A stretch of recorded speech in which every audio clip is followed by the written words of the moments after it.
And what you're looking for is really the health of the cortisol pattern. So you could see here, this particular female, she was absolutely exhausted. You could see for people on audio, you're missing out, but you could go back to Justin Health YouTube channel and you could watch this video if you're listening on the audio and you want to see the some of the screen shares. But you want to basically charge your smartphone battery first thing in the morning, get a full charge, and that full charge lasts throughout the day. But in this case, this woman, her cortisol pattern was completely shot. She was below range the entire day, except for nighttime. She perked up just a little bit. And that could have been like maybe she was on her phone, she was watching a horror movie or a scary TV show or something and artificially boosted her cortisol.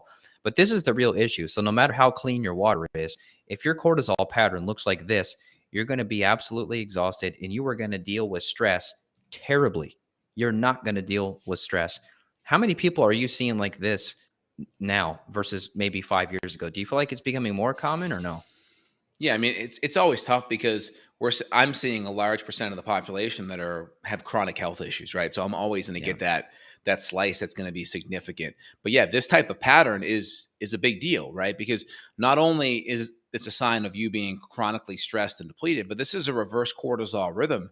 So you're going to be tired during the day and it's going to be harder for you to relax at night and recharge. So it makes it really difficult to get that good regenerative sleep wake cycle going. And so these are the people that have a hard time sleeping at night and getting and reestablishing those good, healthy lifestyle patterns that should be in place. That's what makes it really tough. It's one thing if you're just tired, but you can work on getting sleep and recharging. If we can't, and then also this person, I guarantee you, their stress handling capacity is going to be just at max. So they're just going to like flip out on their kids, flip out on their friends at the simplest thing, or they'll just be overwhelmed and they'll just be in flight, constantly ignoring and sweeping all their problems under the rug because their capacity is so low. Yeah, and I know this particular female here was incredibly histamine intolerant. Someone in the comments said, let's talk about histamine. So there is a component to that. And in her case, she was sensitive to everything, chemicals, fragrances, EMF, food. So this was a pretty sick middle-aged woman.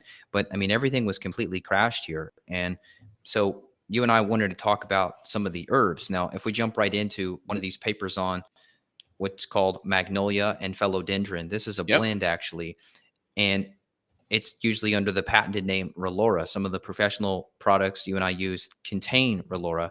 Now, this is a good option for reducing stress and anxiety. But the problem is you really don't just want to start taking supplements without the clinical data, because if you look back at that woman and the cortisol pattern is completely crashed, if we were to go to something like Relora, I would say this is not an appropriate thing to use, because if you look at the results of a study of supplementing Relora for 4 weeks, the salivary cortisol was 18% lower in the Relora group. So what that means is they saw less stress, less tension, less depression, way less anger, less fatigue, less confusion, and a higher mood. But would you say in her case that's not appropriate because she was so crashed already? We don't want an 18% reduction in cortisol. Now, the question is what type of people were in that group? Because a lot of these adaptogens, if someone's low, like ashwagandha, for instance, there's studies on ashwagandha helping to lower cortisol as well as increase cortisol. So I would say that the adaptogens are probably not like a drug where they're going to suppress. If someone's already low, they're probably going to more help that HPA axis kind of adapt. Now, there are certain adaptogens like ginseng or licorice that may be more stimulatory. Even if someone's high, it may still overstimulate. So you got to be careful with overstimulating ones. But usually ones like holy basil, magnolia, ashwagandha tend to be more adaptogenic. So I'd be curious about that, what that sample size was. Were they kind of higher cortisol people? If they were higher cortisol people, then that would totally make sense that the herb was working to kind of bring things back into balance. Does it say it all in that study?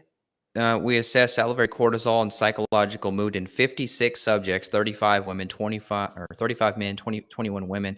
They were screened for moderate stress.